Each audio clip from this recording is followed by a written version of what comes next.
The tale of time suggests that video game movies and TV shows are forever cursed with horrid remakes that never live up to the highly regarded source material, like 2023's Five Nights at Freddy's, 2016's Assassin's Creed, the 2021 Mortal Kombat movie, and the 2022 Halo series. But in recent years, the video game and movie making industries have fought to break this curse, with the success of series based on Fallout, The Last of Us, Sonic the Hedgehog, and of course, the Super Mario Bros. Movie. But the movie I'm about to mention has the potential to carry more weight towards this conversation than any of those other titles. A Minecraft movie. Based off of the best-selling video game of all time, this multi-generational masterpiece has finally seen its big screen debut. A game that has seen so many players come and go in the last 12 years, but this time we aren't the ones going on the adventure. We are sent on an adventure by the team at Mojang Studios, who have elected none other than Jack Black to star as Minecraft Steve. Does a Minecraft movie break the stigma of being another poorly adapted video game, or does it prove that video game titles should just remain playable? Find out on this week's episode of Studio Cinema Saturday, the show where we review films old and new, the ones you don't like and the ones you do.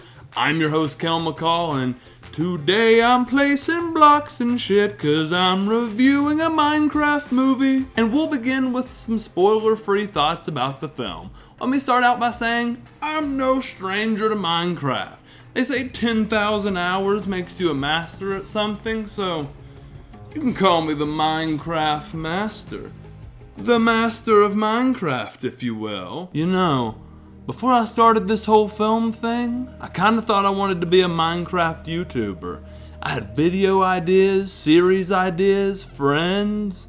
You know, actually, let's just talk about the Minecraft movie here. In fact, we're going to start by talking about Jack Black as Minecraft Steve. Honestly, I was skeptical about this at first, and it definitely wasn't how I envisioned Steve in my head as a kid. But I also failed to really see Steve as the middle-aged guy he was. But after seeing this movie, this is one of the things that totally makes the movie work. I had never given Steve much of a personality before, but having him be this funny, chill guy who just thought Minecraft and its features were the coolest things ever made so much sense. The energy that he brings sells the video game effects and wild story.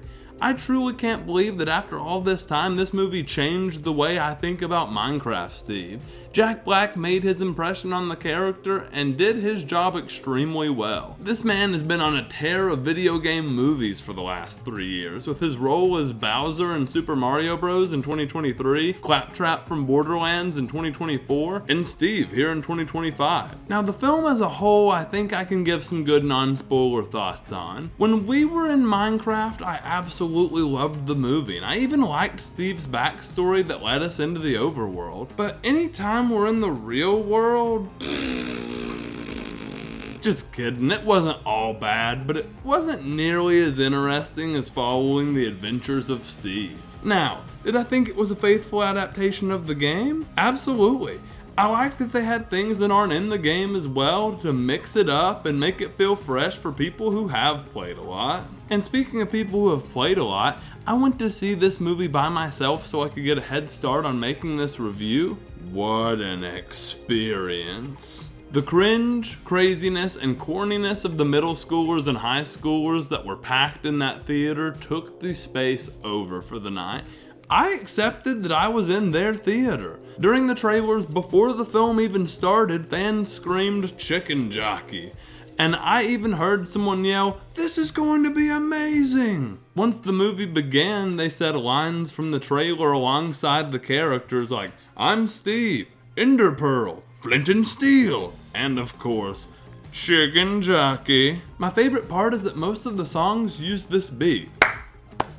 And we literally clapped along with the songs. We were the percussionists. It was insane. It got to a point where people were just spewing memes as they thought of them. Definitely the craziest theater experience I've had. I compare this most recently to Spider-Man No Way Home, where we cheered for Andrew Garfield, Tobey Maguire, Charlie Cox, and when the three Spideys posted up together during the climax of the film. Avengers Endgame was similar as well. I remember a huge roar from the crowd when Captain America caught Mjolnir. This has to be the movie event of the year for 2025. I go to the theater almost twice a week, and I haven't seen this many people there in a long time. This energy from these fans was unmatched. If this is what we have to do to keep the movie theaters alive, I say make a damn sequel. But I've gotta say though, I had a ton of fun sitting through this movie. Now I just wish I could go on a Minecraft adventure.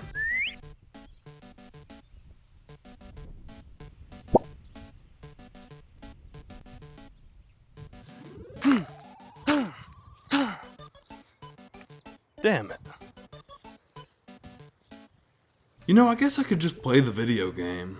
Spoilers for the Minecraft movie ahead. Like I said earlier, I wasn't that into the story in the real world. I did think Natalie and Henry were likable and relatable characters. Natalie, who is taking care of her little brother after the death of their mother, starts a new job in a new town, where Henry begins school and struggles to make friends. Kinda your cliche story going on here, but it tries to tell a story outside of Minecraft with these characters. And it creates this message where you see that Henry feels like he can't be himself in the real world. I really wasn't crazy about Jennifer Coolidge as the vice principal and the plot with her hitting the villager and them falling in love, but I thought it took away from what was almost a very complete and concise film. On that note, I also didn't care about Danielle Brooks' character, as it felt like her only uses were getting them the house they moved into and unleashing the dogs during the climax. I think the film just poorly balances some of the side characters into the plot. Now, well, Garrett the garbage man I thought was kinda funny. I felt like this was the guy who couldn't let go of video games. And you're just like, I don't relate to him at all.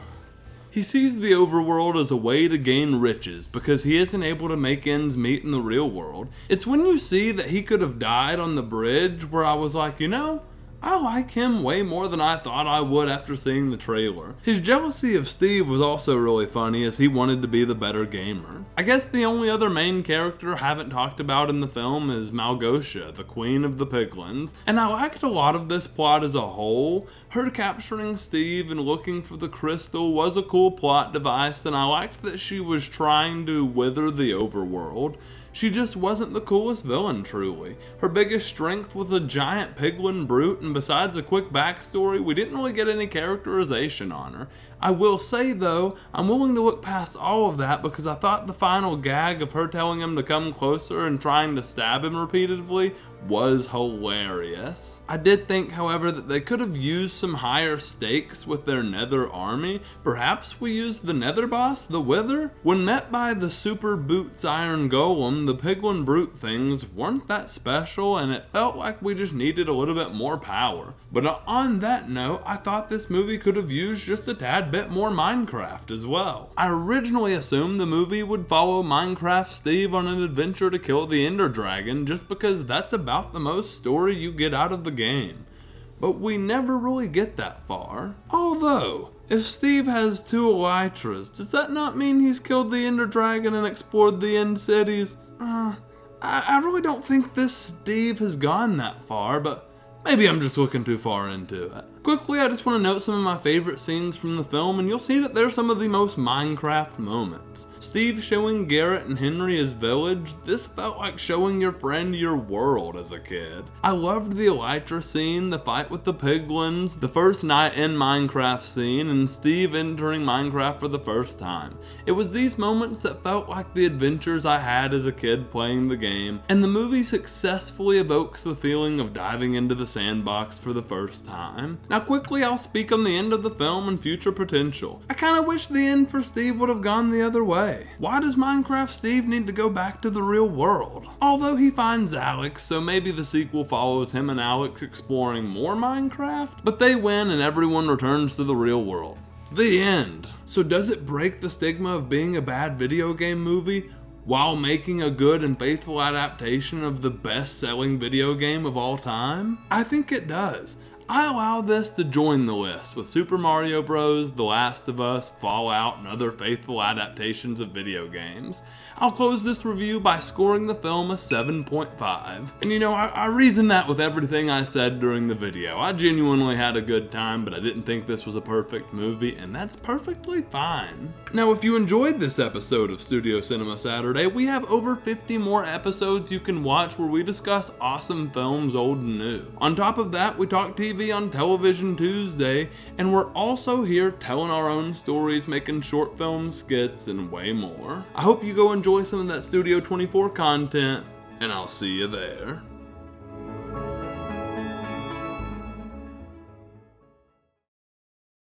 Ah.